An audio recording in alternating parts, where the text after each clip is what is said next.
This is Shelton cassette number 4, delivered by Dr. Herbert M Shelton at Miami Beach, Florida on May the 7th, 1953. Our next speaker, of course, needs no introduction. Everyone that ever introduces Dr. Shelton always uses those same words. However, I'm going to tell you something confidential. Everybody move in just a little closer. Did you notice he had one tooth missing? I had the nerve to ask him what happened. And here's the truth, because Shelton only tells the truth. He says he got kicked in the teeth by a stallion. And he also added, only a horse has got strength enough to kick a tooth out of a hygienist. The subject that we have assigned to Dr. Shelton on this afternoon's lecture is epidemics in children. It's a very serious question, and one that we read about daily in the presses. And so without stealing his thunder, I'd like to call my good friend and yours, Dr. Herbert M. Shelton, San Antonio, Texas.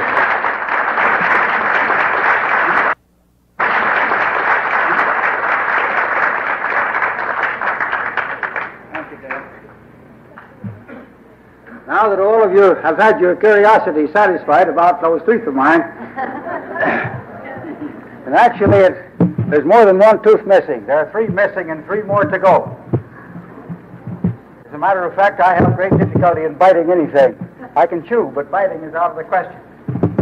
And it is true that I don't know of anything short of a stallion that could have done it, but he did it.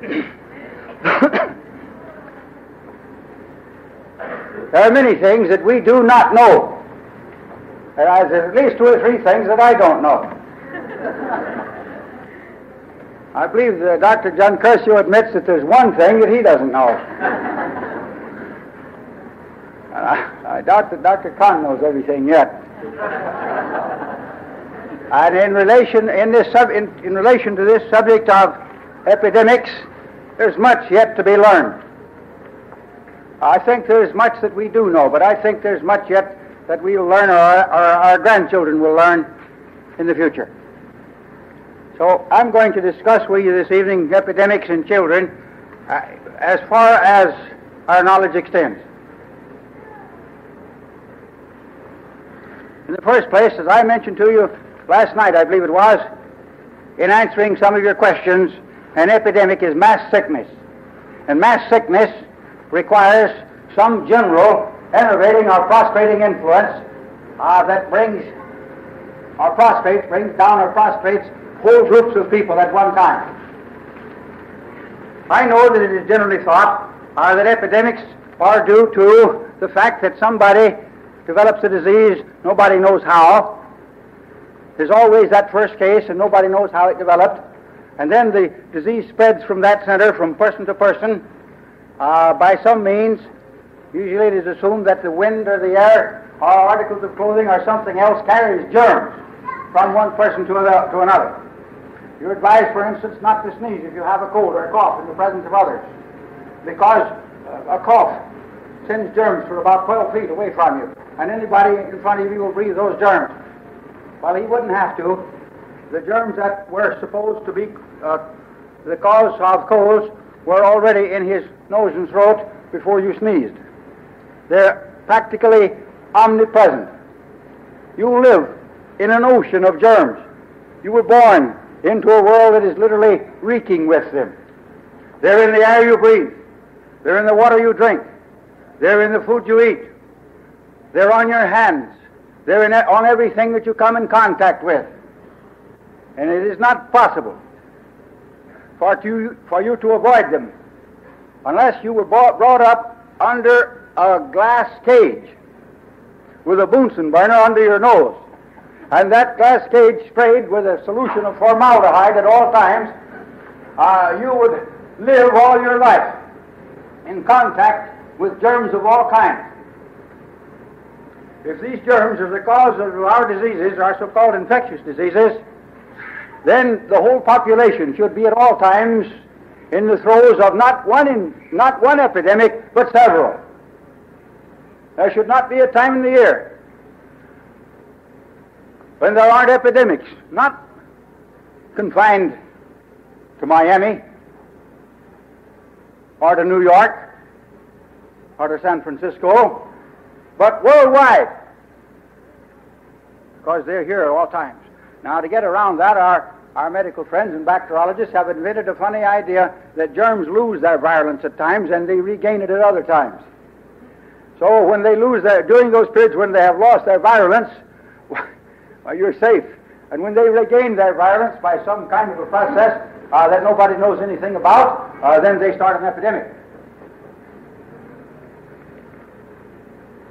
Sometimes they vary that program a little bit, and they make it depend not upon the loss or gain of virulence on the part of the germ, but the loss or increase of resistance on the part of the individual. I don't think they're sure just which is which, whether it's the loss of virulence or the gain of virulence for the germs, or the loss of resistance or the gain of resistance on the part of the population.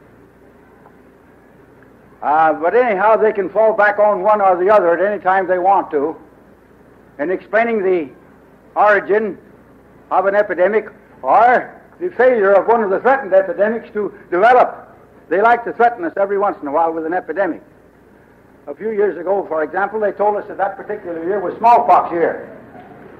Well, we didn't have an epidemic of smallpox, and I don't recall seeing an explanation of why we didn't have it. I'd like to point out to you this evening that no man living, and no man who ever lived, could tell in advance when there was going to be an epidemic, nor what kind of an epidemic we were going to have. That's just scare propaganda. That is used by a profession that traffics in fear.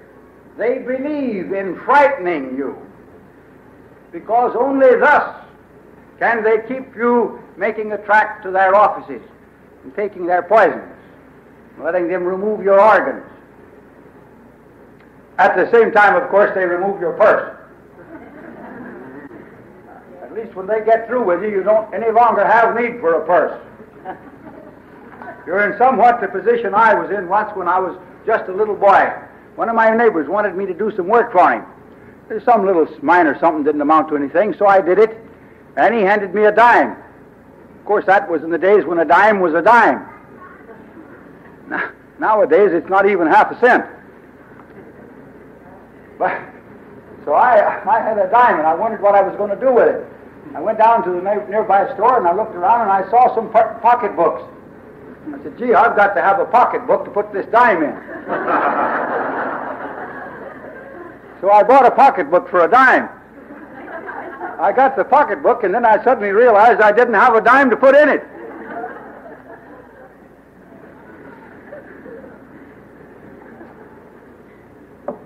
After you've been to the physician's office, you're not only minus your appendix, you're minus anything to go into the purse. Mass prostrating influences of various kinds further prostrate an already enervated population. Our mode of living in civilized life is such that we can hardly find a man or woman who is not at all times more or less enervated. Our overwork, and how we love to say we overwork. Actually, very few people overwork in the sense that they commonly use that term. And that doesn't mean that they're not all overworked.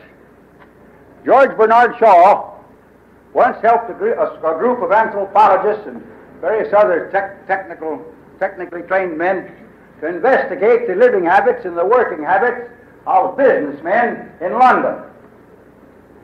And they investigated their smoking and their drinking and their eating and their dancing and their various social habits and their working habits and their sexual habits and so on. And when they got through and made their report, Shaw made the statement in reference to it that those men do 2 hours work a day and take 8 hours to do it in.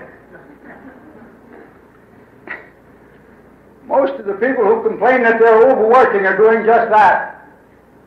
They're doing 2 hours work a day You're taking 8 hours or 10 hours to do it in. How do I know? Because I watch it. Because on the other hand, I work 14 to 16 hours a day, and I rarely feel that I've overworked. Nonetheless, there are a few people who overwork in the conventional sense of that expression. But most of them overwork themselves by their gluttony, by their poison habits, so-called stimulant habits, their coffee habits, their tea habits, their cocoa and chocolate habits, their alcohol habits, their tobacco habits, their habit of taking constipation remedies, their habit of taking something to relieve the distress in their stomach after they have these wonderful meals that they love to eat. I wonder how many of you realize that millions of dollars a year are made out of the sale of Tums and Bel-Ans and other substances of that kind that people take regularly to relieve themselves of gastric distress. And they take it after each meal instead of learning a few simple rules of eating that would enable them to go through life without that discomfort. And those things not only cause you discomfort, they cause enervation. And then there's the habit of taking constipation cures. Trainload upon trainload of pills are sold in the country every year for constipation. And nobody has ever had their constipation remedied in all the ages of the world by taking such things. But they are enervating. And then there's the headache remedies. I don't know whether you do it here in Miami or not. I don't see much of it in San Antonio, but in New York City I used to see it quite often. I'd see a girl in the subway in the subway station waiting for a subway train. She'd walk over by one of the pillars there, and she'd open up her purse, and she'd reach in and she'd take out an aspirin and turn her back to the crowd and take an aspirin. Well, you can go along the highways of the country and go into the filling stations and the hot dog stands and various other places of that kind and buy aspirin. 3 of them put up in little cellophane bags. I believe they sell for $0.10. You get cheated if they give them to you and $0.10 to take them off their hand. But nonetheless, so prevalent is their use that they're sold everywhere, and they're enervating. These are just some of the habits that enervate our people. Among our children, the chief enervating habits are overexcitement, lack of sleep, overfeeding, and the drugging that is done. We'd often start our babies out as little toys and playthings. We just play with them, and we play with them, and we show them off, and we dress them up so don't they look dainty and cute. Now, don't tell me that cute means bow-legged.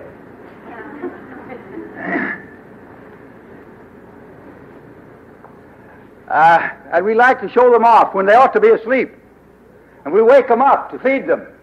That's what you're told by the experts. That ought to be spelled EX-SPURTS. Experts. Wake them up and feed them at regular feeding times. That is not the proper way to feed a child, of course. Such feeding overfeeds, and overfeeding enervates, and overfeeding poisons. Our enervated children, I'm speaking of epidemics in children, are at all times just on the verge of illness, if they're not at all times ill. It's amazing how many times you can receive a letter from a family where there's a husband and a wife and as many as 4 or 5 children in the family. And in the letter, they'll say, little Mary has just had a cold, or she is suffering very severely with what the doctor calls the flu, or Johnny has pneumonia, or we've just had little Willie's tonsils removed. Every time you hear from such a family, there's somebody in the family that is sick. And they've all been vaccinated, and they've all been inoculated, and they've all been toxoided, And some of them are only little shells of what they should be. They've had so many organs removed. But every once in a while they're sick. So, watching these things, these developments and these conditions in children belonging to parents who go to child specialists and to their family physicians for advice, and who carry out the advice that they receive from these people in the care of their children, watching them over a number of years and seeing the results of carrying out such advice, I offer to the mothers of this country this advice about caring for their children. Go to the best child specialist you can find in your hometown, get all of the advice that he has to give, and then do exactly opposite to everything he advises.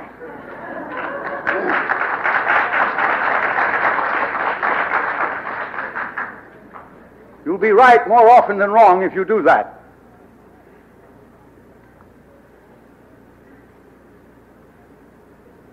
During the course of our talks here, Dr. Esser has explained to you, Dr. John Curcio has explained to you, and I have explained to you the development of toxemia. How toxemia results from impairment or checking of the normal processes of elimination of the body, of body waste.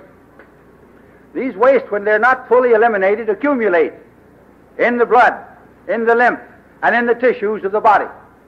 I believe Dr. Anderson stressed this too last night in his talk. This results from innervation, and innervation results from many things. When a child is innervated, it becomes toxemic. But more than that, when it is innervated, not only is excretion or elimination checked, but secretion is also impaired, so that digestion is impaired. And then, with an impaired digestion and the common overfeeding of children, there is fermentation and putrefaction of food in the digestive tract, resulting in the production of a whole series of poisons, a part of which are absorbed into the bloodstream to be added to the toxemia that results from the accumulation of retained cell waste. This is a superadded cause that constitutes a complication of toxemia. Epidemics of colds, such things as you call influenza, which is just a bad cold, a little more severe than the rest of them. Epidemics of catarrhal conditions grow largely out of starch and sugar excesses, superadded to innervation and toxemia. The epidemics of the other types of diseases, pneumonia, smallpox, diphtheria, scarlet fever, measles, chickenpox, diseases of that type, result from protein poisoning superadded to toxemia. Now I say superadded to toxemia because if your child is not innervated and toxemic, the overeating of proteins at Thanksgiving or at Christmas may produce a little discomfort, but it will not produce any serious trouble. But if the child is already innervated and toxemic, then the superaddition of this additional poison of a highly toxic character to the toxemia results in the necessity for the immediate development of a process of vicarious or compensatory elimination.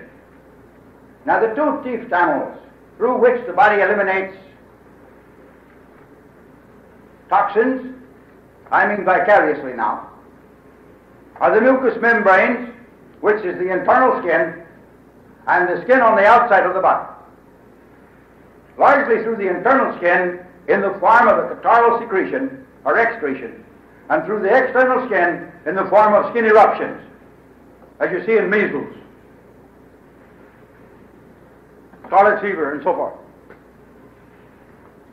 Watch your newspapers for the development of epidemics in children and see how closely they follow upon the heels of feast days, Thanksgiving, Christmas, New Year's, and other feast days of the year, when the children are stuffed literally stuffed until the food runs out their ears on turkey and chicken and other flesh foods, combined so haphazardly and indiscriminately that not a digestive system known to man. I don't mean just the human digestive system. I mean the digestive systems of the whole animal kingdom could digest such a meal. Putrefaction is inevitable. And that means poisoning of a very septic character. Septic poisoning, which must be gotten rid of through some vicarious channel due to the fact that the organs of elimination are impaired. And even before the meal was taken, we're unable to keep the bloodstream sweet and clean at all times. More than once in my life, I have gone through Christmas and Thanksgiving when other people were glutting themselves.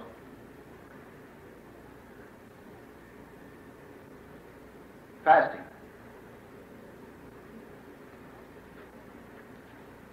It always seemed rather strange to me, ever since I was a little shaver, began to think about such things.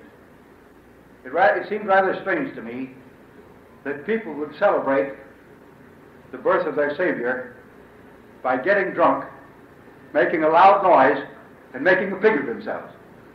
But that's the accepted way of celebrating it.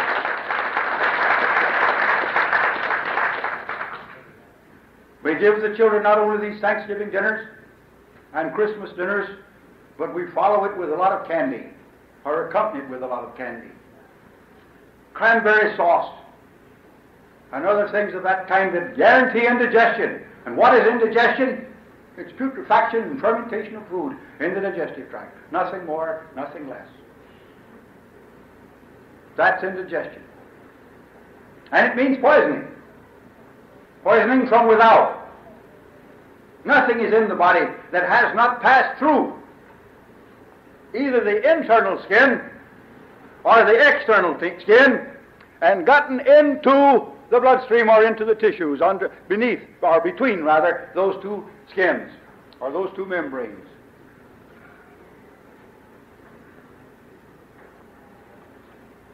So that poisoning that is derived from the digestive tract is poisoning from without, or exogenous poisoning as we term it in technical terms. We like to use those $15 words because it makes you think we know more than we do. Nothing like having a technical jargon that the common man doesn't understand. You can hide your ignorance behind it. If you can use $25 words, that's still better.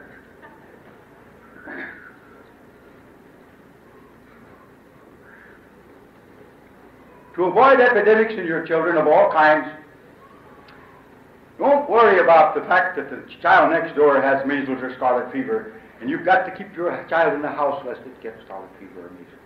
I remember once, and I got arrested for this. I got a letter. This is while I was on the staff of the New York Evening Graphic. Some of you people here who are from New York may have been readers of my articles in the Graphic years ago. Let me see the hands of those who were. There's one there. Yeah, there are several of my old readers here. I received a letter from a lady up in the Bronx. She says there are several cases of scarlet fever in my neighborhood. Shall I have my children inoculated, or shall I take them away from this neighborhood until the epidemic ends? So I wrote her a letter and I said, don't have your children inoculated and don't run away from the neighborhood. If your children are ripe for the development of scarlet fever, they'll develop it without coming in contact with another case. That's the way the first case developed. If they're not ripe for it, they won't develop the disease if there's another case in the same bed with them. And there have been thousands of cases like that. Well, I then took part of that letter and I incorporated it into an article for the Graphic. And it was published. A few days later, in the early morning, my bell rang, doorbell, and I went to the door, and I admitted a man, and he reached in his pocket and he pulled out his badge. He says, I'm an investigator from the Board of Health. I invited him into the office and offered him a chair. He reached in his other pocket and he brought out an article from the Graphic. It was this particular article. He said, you write this? I said, yes. Are you responsible for it? I said, yes. He says, you don't have to be, you know. You can make the Graphic responsible. I said, I wrote it. I'll accept the responsibility. He says, you know, the Board of Health don't agree with you. I said, I don't agree with the Board of Health.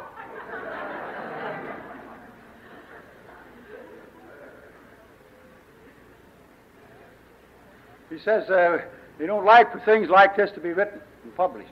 I said, have we repealed the Constitution? Don't we longer have freedom of the press and freedom of speech in this country? Oh, yes, oh, yes, oh, yes. Well, I said, I do not intend to take my articles down to the Board of Health and have them passed on by the Board of Health before they're published. Oh, you don't have to do that. Nonetheless, a few days later, I was arrested.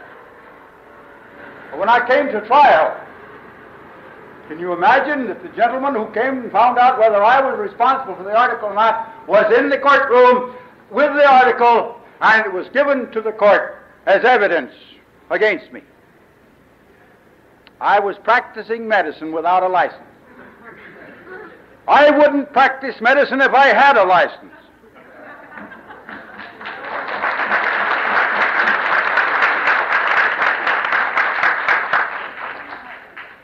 I want to tell you some more evidence they read against me in the court that day. I had a little book at the time, it's out of print now, entitled Living Life to Live It Longer.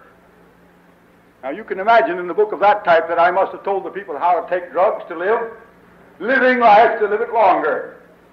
They read the last paragraph on the last page of the last chapter in the book. It says, let me reiterate, if the practice of medicine and all of its branches were destroyed, human life would increase by a decade in 10 years. And they actually read that statement into court to prove to the court that I was practicing medicine. And the judge says, why, he has a right to say that if he wants to. There's a lot of people in the country who believe that way.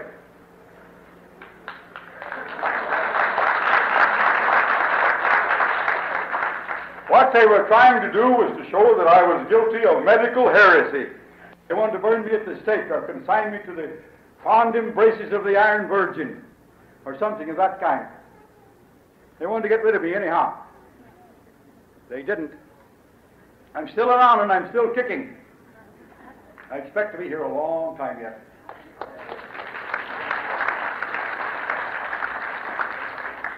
So far as shutting me up is concerned, old Uncle Sam himself tried that during World War I, and he discovered it was a rather difficult task. I was opposed to the war, and I went all through the war opposed to it. They took me into the army, and they got me in the army, and they threatened me with a court-martial to shut my mouth, and they couldn't do it. I'm just like a woman. I'm half woman anyhow. My mother was a woman. I just can't keep my tongue still when I have something to say.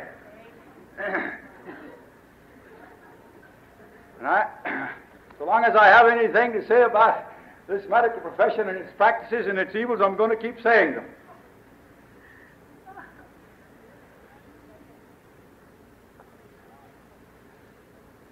You stop a minute and ask yourself this question. We're going to take for granted that the story in the Bible about Adam and Eve is the correct history of the creation of man, and that mankind started with Adam and Eve. And sometime or other, a year or two after they were created, they got kicked out of the Garden of Eden because Eve's curiosity got the best of her, and she ate an apple. Now, I often wonder why God was so ashamed of apples.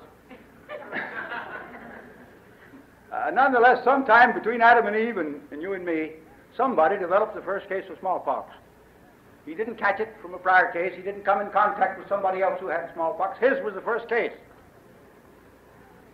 How did he develop it?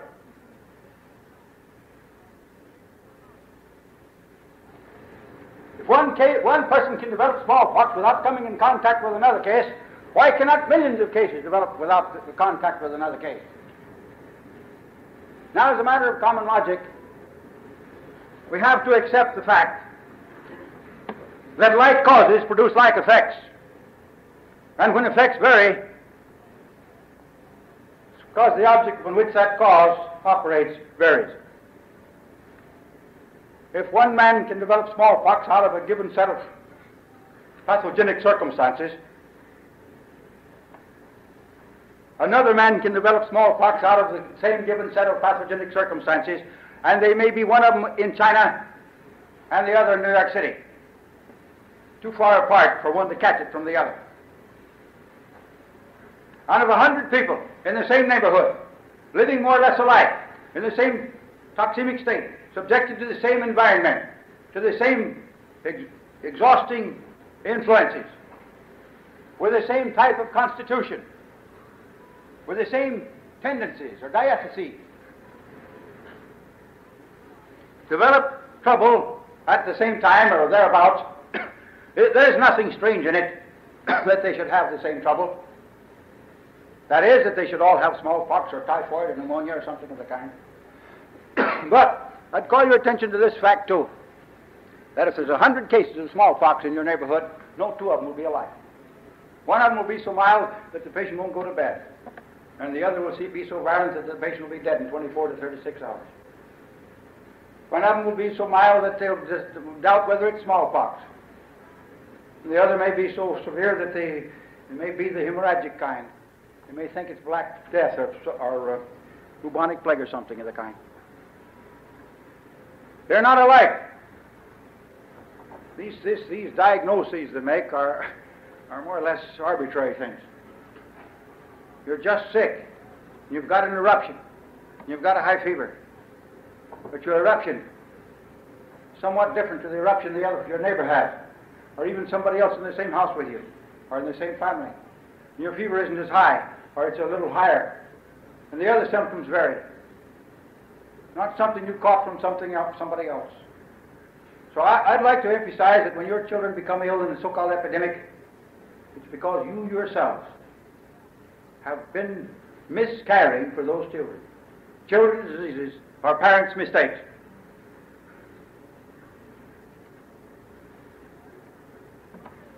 If you feed your child properly,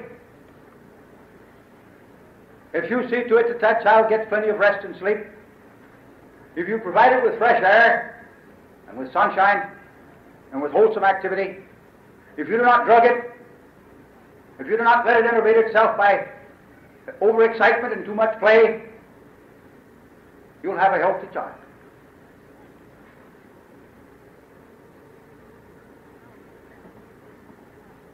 I have seen children, hygienically reared, sit on the bedside of other children that were suffering with measles.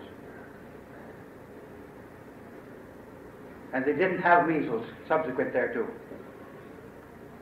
I remember once the lady came into my office when I was in New York City, and I had my office and my home together. She brought in two little children, and she was sitting in the waiting room, and I was looking after somebody else, and one of the little children went down the hall into the living quarters. My youngest boy was a little baby in the crib at the time. And she missed her child, and she went to looking for it, and she found her child standing over the crib with my boy, little boy. She got all excited. When I let her into the office, she was in really a state of agitation. "What are we going to do, Dr. Shelton?" she says. "My child has scarlet fever, and it's just been down there at the bedside of your boy." I said, "Well, just forget about it. My boy isn't going to have scarlet fever." And he didn't. I remember an incident of that kind that happened in San Antonio, a couple of years after I went to San Antonio. There was a lady across the street who had a little boy that was about the same age as my oldest boy. We had quite a bit of grounds at the health school, and she used to come over and bring her boy over, and she and my wife would sit in the front yard under the trees and let the two little boys play together and run and romp on the ground. One day we missed the little boy. The next day he was still missing. We didn't see the mother. 2 or 3 days passed. Then one morning the mother came running into the health school, and she was all excited. She wondered, "What are we going to do? Oh, what are we going to do?" And we didn't know what it was all about. She said, "My little boy has whooping cough, and your little boy came over in our yard, and While I wasn't looking, my little boy got out of the house, and I found them out there playing together. I had a good laugh. I said, don't worry about it. Nothing happened. The boy didn't have whooping cough. I could stand here and enumerate cases like that all day. I wouldn't have to confine myself to members of my own family. I could enumerate case after case of that kind. I know some of you can tell me where somebody had a disease in the schoolroom and the whole schoolroom had it. How do you account for that? Well, I account for it on common causes producing common effects. And when the causes are missing, the effects have to be missing also. When the child is healthy, when the child is maintained in a state of health by first-class habits of living, that child need be afraid of no epidemic. Neither should the parents worry their heads over whether or not their child is going to catch something. The only thing it's likely to catch is a ball.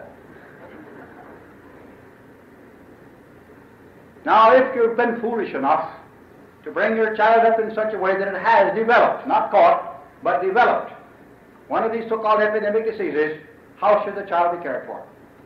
Should you have it inoculated? Should it be drugged? Should its tonsils be removed? What should you do for it?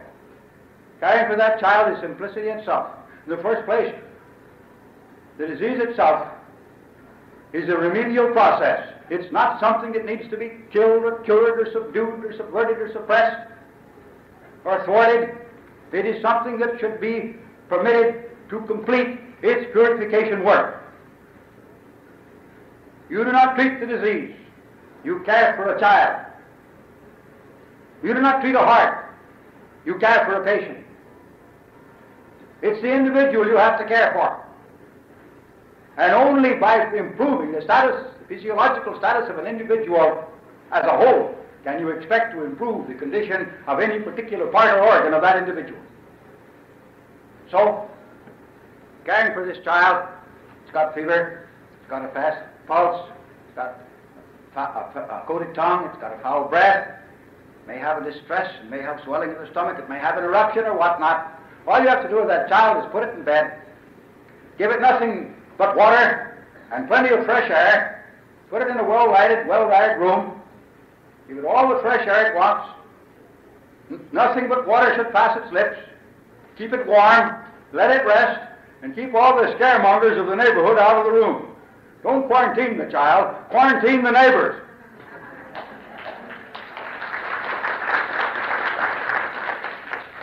The chief function of a doctor at the bedside of a patient should be to wield a heavy club. Not to club his patient, that's what the medical man does. But the club busybodies out of the sick room. They like to come in and visit. Talk and talk and talk, far into the night. Oh, now Mr. Jones's little boy, he had measles, and he suffered, and he died. What do you think of the effect on the child, the sick child lying there listening to that kind of talk? Or it may be an adult. Some of the neighbors are telling about how Mr. Jones had appendicitis, and how he suffered, and how he was operated on, and how he died. And imagine the effect on the patient lying there listening to that stuff. Besides the noise, there's the fear. Then to keep the lights burning. I'm worried because the patient can't sleep. Perhaps smoking in the sick room. You go into the hospitals and you'll see smoking all through the hospitals. Visitors smoking, even the patients smoking. And down in the halls you'll find these vending machines where you drop in a nickel in the slot and take out a Coca-Cola. The nurses run every once in a while and get some bottles of Coca-Cola for their patients. Well, that's all right in a medical institution because they have cures. They don't have to remove causes.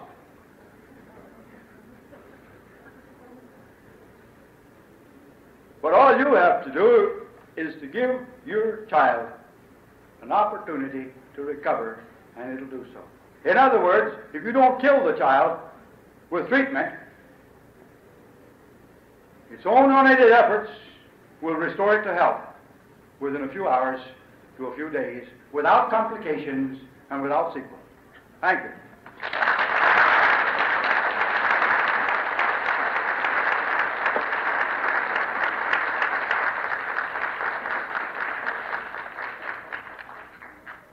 We have something extra special scheduled for tonight, which wasn't listed on the program. If it isn't a success, I'm to blame for it. One of our New York hygienists wrote me that there is a movie called Blood of the Beasts. So without consulting Dr. Curcio, who is in charge of the program, I took it upon my own to say, okay, send it. The film, wait a minute, where did you hear the rest? The film has arrived. As soon as I got to Miami, I told Dr. Curcio what I had done. And he said, oh no, you can't show that film. So I said, what's the matter? This hygienist said it will be one of the highlights of the show.